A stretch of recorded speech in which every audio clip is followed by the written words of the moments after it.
Retour à Ozan-Noizan avec Pierre qui est le directeur de Sun and Snow Events. Alors tu nous as sorti quelques accessoires pour préparer un petit jeu. Est-ce que tu peux m'en parler? Exactement, alors ces accessoires ils servent au Yukigassen.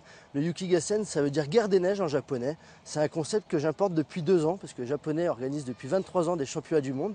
Il existe même des championnats d'Europe depuis 16 ans en Suède. Et donc moi mon objectif c'est de montrer le Yukigassen en France, faire parler un petit peu du nom.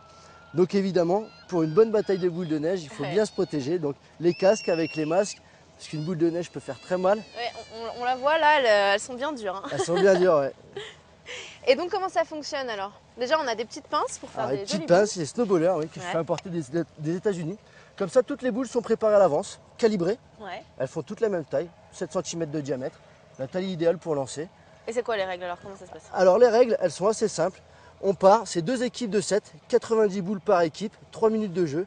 L'objectif est assez simple, il faut aller... Ça a déjà commencé je crois. C'est les risques du métier. L'objectif est assez simple, il faut aller chercher le drapeau en face sans se faire toucher par une boule de neige, un peu comme au paintball en fait. C'est un peu le paintball des neiges. Alors, on vous gagne 3 minutes de plaisir. Et toi, tu aimerais bien qu'à terme, en fait, finalement, il y ait des sélections pour faire un vrai championnat de France de boules de neige, un vrai championnat d'Europe et participer au championnat du monde qui existe. Voilà, exactement l'objectif. C'est peut-être l'année prochaine ou dans 2 ans, on va voir selon comment l'activité prend. Mais ce serait de pouvoir créer un championnat de France qualificatif pour les championnats d'Europe. Je suis déjà en relation avec ceux qui organisent les championnats d'Europe en Suède. Et pourquoi pas avoir une équipe de France représentée au championnat du monde au Japon, comme tous les ans. Tu organises un autre événement aussi, ça va être le premier, le tout premier cette année, c'est la Tour Ride, ici même à Ozan-Noizan. Qu'est-ce que c'est? C'est ça, alors ça c'est un concept aussi assez nouveau. C'est une course qui se court par 2. La première partie se fait en ski et la deuxième partie se fait en VTT.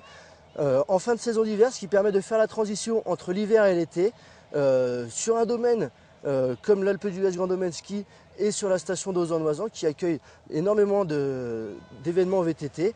Ça va nous permettre de faire une transition et d'avoir une fin de saison sportive et surtout très fun. Donc ça, rendez-vous début avril. 1er avril, ici à Ozan-Noizan. L'objectif est assez simple, hein. C'est 2 potes à la base qui font du ski ensemble, qui font du VTT ensemble et qui ont voulu voir lequel des 2 était le plus complet. Et ben voilà, du coup j'ai créé ça. Et tout se passe par 2. On est en binôme, on est les 2 en ski, les 2 en VTT. On fait 2 sports sur 2 saisons et il y a 2000 mètres de dénivelé à faire. On peut encore s'inscrire? On peut encore s'inscrire sur mon site internet ou auprès de l'office de tourisme d'Ozan-Noizan. Eh ben merci beaucoup Pierre, on te laisse aller t'amuser un petit peu. Nous on part sur un autre versant aux 2 Alpes, on va visiter la grotte de glace.